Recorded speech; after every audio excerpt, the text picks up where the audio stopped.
Media సంస్థలు కావాలని చెప్పేసి పదే పదే పదే పదే ఒక వ్యక్తి యొక్క వ్యక్తిగత స్వేచ్ఛకు భంగం కలిగించే విధంగా మహిళని చూడకుండా ఫోటోలు పెట్టి అన్యాయంగా అక్రమంగా ఏది పడుతుంది మాట్లాడతారు వంశీ అంటాడు. వంశీ అటు దొరకలేమన్నా మామూలు గట్టిగానే అవుతున్నాను పని. ఇప్పటికి కూడా వాడు వదిలిపెట్టే ప్రసక్తే లేదు. వంశీ అంటోని మహా న్యూస్ ఇవ్వడుండే అండి, వాడు కూడా చిన్న స్టింగర్ గా పని చేసుకుంటుండే, ఆంధ్రజ్యోతిలో పనిచేసిండు. అప్పుడు సేమ్ ఇట్లా ఎంఆర్పీఎస్ మాట వాళ్ళు దాడి చేస్తే ఆ కేసు కూడా జైలుకి పోయాడు వాడు. మరి ఇలా మహా న్యూస్ అదే తట్టాను కొడుతాను మేము కూడా అనొచ్చా, మాడొచ్చా? అంటే ఇలాంటి కార్యక్రమాలు చేసి ఇలాంటి లంగ పనులు చేసి ఇలాంటి ఇల్లీగల్ దందాలు చేసిన ఒక మీడియా ఛానల్ కొందరమైనవారు అని చెప్పి మేము కూడా అనొచ్చు కదా. అంటే నువ్వు చేసినటువంటి పనులు, మీడియాలో జరిగేటువంటి పనులు ఇతర మహిళలు కూడా చేస్తాను నువ్వు అనుకుంటున్నావా?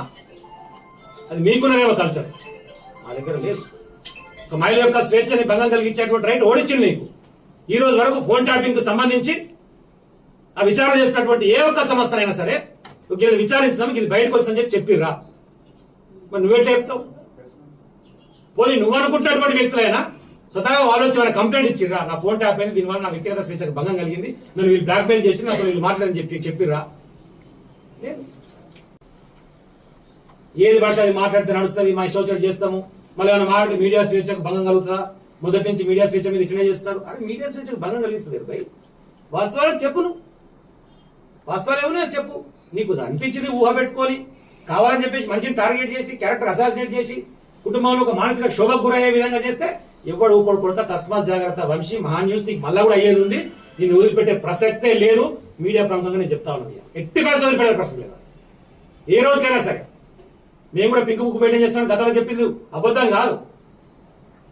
పోలీసులు కూడా అత్యుత్సాహం, ఆ దాడిలో పాల్గొన్నటువంటి వాళ్ళు అని చెప్పేసి ఎవరి మీద ఆరోపణలు చేస్తున్నారో పిల్లలపై నిరసన తెలియజేస్తారు. మా రైట్ ఎందుకు ఇచ్చిన రైట్ వచ్చి అడుగుతారు పోయి. దాంట్లో మా అధ్యక్షుడు ఒకరికి బెయిల్ ఇచ్చారు, మిగతా ఇద్దరు పిల్లల్ని జంగా అంటూ ఇంకొక అరెస్ట్ చేశారు. పోలీసులు ఇష్టం కొట్టిరు, కొట్టి వాళ్ళని రిమాండ్ చేశారు. ఇంకా 5 పిల్లలు ఇప్పటికి అబ్స్కాండింగ్ ఉన్నారు. ఎవడిచ్చింది నీకు రైట్ కొడతాందుకు? నువ్వు కాంగ్రెస్ పార్టీ కార్యకర్తవా? పోలీస్ అంటే నీ ఇష్టమా? నీ అయ్యా జాగీరా? ఎట్లా కొడతావు? పిల్లగాల మీద ఎట్లా చేసుకున్నారు మీరు? మిమ్మల్ని ఎవరు వదిలిపెట్టేది లేదు. ఎవరెవరైతే దాంట్లో పాల్గొన్నారో అందరి పేర్లతో సహా రాసుకుంటున్నాం, మీ సంగతి కూడా తేలుస్తాం. కోర్టుల చట్టాల ద్వారానే మీ మీద కూడా రిట్టేసి మిమ్మల్ని అందరూ కూడా కోర్టుకు ఈడుస్తాం. ఎప్పుడు జరిగింది ఇట్లా పరిస్థితి? తెలంగాణ ఉద్యమంలో పాల్గొన్నటువంటి వాళ్ళ మీద సేమ్ ఇదే దాడి జరిగింది పోలీసుల ద్వారా. మళ్ళా దాన్ని ఈరోజు మళ్ళీ ప్రవేశపెడుతుంది.